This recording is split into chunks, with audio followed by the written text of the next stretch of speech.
Alam mo kung gaano kakalab ni Daddy, na? Pero, walang papantay sa pagmamahal sa'yo ni Lord. Alam mo rin yan, di ba?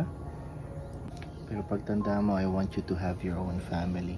Pagdating ng araw, there will be someone, for sure, kakagusto sa'yo, nanliligaw sa baby ko. And as early as now, I want you to know the main criteria na hahanapin mo doon sa someone na yon na makakasama mo pagtanda mo. Dapat, ang first love ng guy na yon is God. Kasi kaya kanyang mahalin ng totoo pag si God yung first love niya.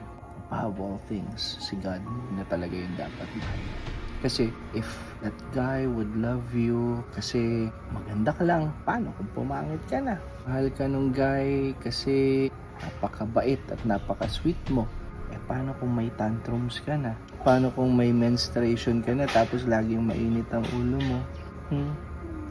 Paano pag love ka nung guy kasi sobrang talino mo, sobrang talented mo.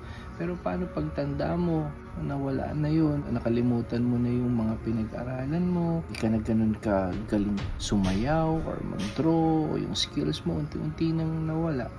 Paano na yun? So, if the guy loves you because of a certain reason na temporary, possible na temporary lang yung reason niya na mahalin ka.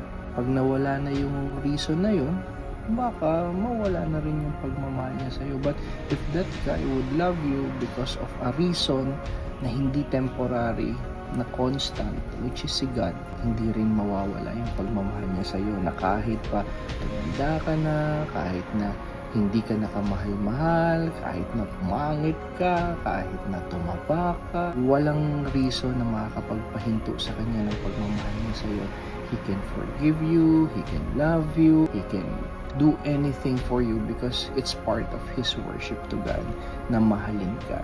It's part of His love for God na hindi ka iwan, na samahan ka kasi mahal na mahal niya si God. You understand? Love you.